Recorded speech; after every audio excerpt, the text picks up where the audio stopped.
Ada satu permainan tua yang katanya bisa memanggil arwah. Boneka dari batok kelapa dan bambu, dikenal dengan nama Jai Langkung. Dulu dipakai untuk berkomunikasi dengan roh leluhur, tapi sekarang jadi legenda yang bikin siapapun takut mencobanya lagi. Di video ini, kita akan bongkar asal-usul, ritual, dan kisah nyata di balik boneka pemanggil arwah. Jadi tonton sampai akhir, dan klik subscribe sekarang, sebelum sesuatu yang tak terlihat ikut menonton bersama kalian.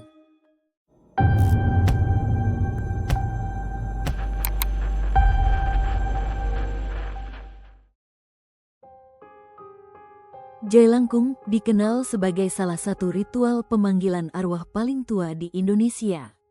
Tradisi ini sudah ada jauh sebelum masa kolonial, ketika masyarakat Jawa masih sangat percaya pada dunia roh dan energi leluhur.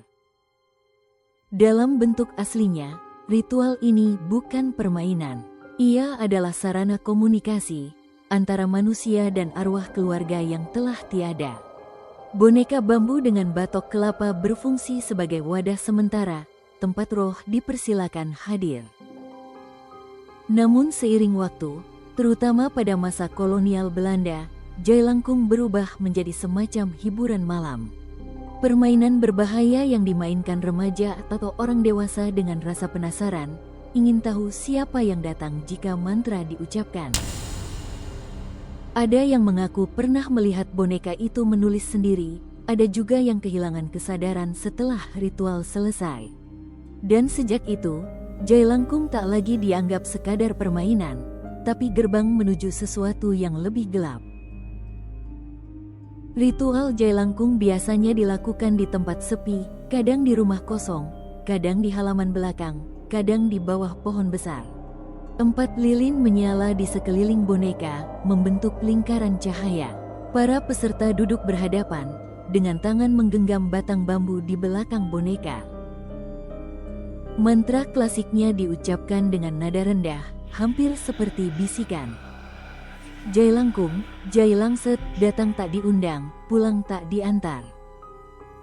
Kalimat sederhana itu dipercaya sebagai izin. Dan dalam kepercayaan lama, izin adalah kunci utama dalam dunia roh. Sekali diucapkan dengan keyakinan penuh, maka sesuatu mungkin saja datang. Beberapa orang mengaku boneka itu bisa bergerak sendiri, menjawab pertanyaan lewat tulisan, atau bahkan menoleh ke arah yang memanggilnya. Namun yang paling ditakuti adalah mereka yang lupa menutup ritual.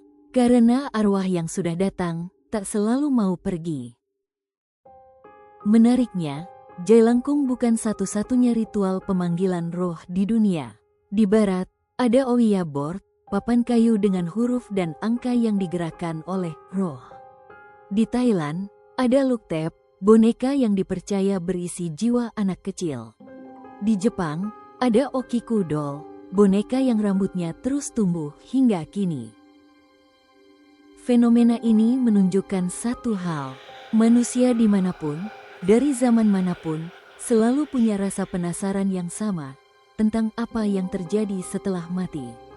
Dan kadang, rasa penasaran itu membawa mereka terlalu dekat ke batas yang seharusnya tak dilangkahi.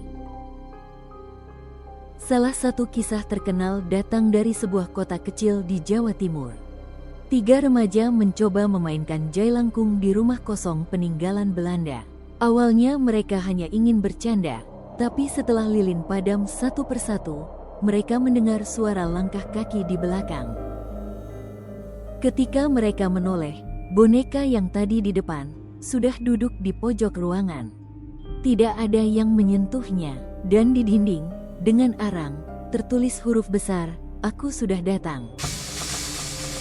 Sejak malam itu, salah satu dari mereka terus bermimpi melihat boneka yang sama berdiri di depan pintu kamarnya setiap kali dia mencoba tidur. Ada pula cerita dari penjaga sekolah di Jawa Tengah yang pernah menemukan boneka bambu di ruang kelas. Katanya, tiap malam Jumat, dari ruangan itu terdengar tawa kecil dan suara benda jatuh. Ketika diperiksa, boneka itu selalu bergeser posisi. Tapi setiap kali dibuang, besok paginya, dia kembali lagi. Sebagian orang percaya, Jailangkung memang bisa menjadi medium antara dua dunia. Bukan karena bonekanya sakti, tapi karena niat dan energi manusia yang memanggil. Ritual ini diyakini membuka ruang tipis antara alam manusia dan roh. Namun dari sisi ilmiah, fenomena gerakan boneka bisa dijelaskan lewat efek ideomotor, gerakan bawah sadar tubuh akibat sugesti dan ketegangan. Otak percaya sedang memanggil arwah, tubuh bereaksi tanpa disadari. Tapi, pertanyaannya, bagaimana menjelaskan boneka yang berpindah tempat tanpa disentuh siapapun? Atau tulisan yang muncul di dinding setelah semua orang pergi? Mungkin, tidak semua hal bisa dijelaskan dengan logika. Lebih dari sekadar alat mistik, Jailangkung adalah simbol ketakutan terdalam manusia terhadap kematian dan kesepian. Boneka itu jadi perantara bagi yang ingin bicara pada yang telah tiada, tapi lupa bahwa setiap panggilan selalu punya jawaban. Entah dari siapa. Beberapa orang bilang, Jailangkung hanyalah permainan zaman dulu, tidak berbahaya selama dilakukan dengan benar. Tapi mereka lupa bahwa dunia gaib tidak mengenal kata benar. Ia hanya mengenal kata terbuka. Like, share, dan subscribe. Kalau kalian berani lanjut ke misteri selanjutnya. Fakta Misterius 404, tempat rasa takut punya cerita.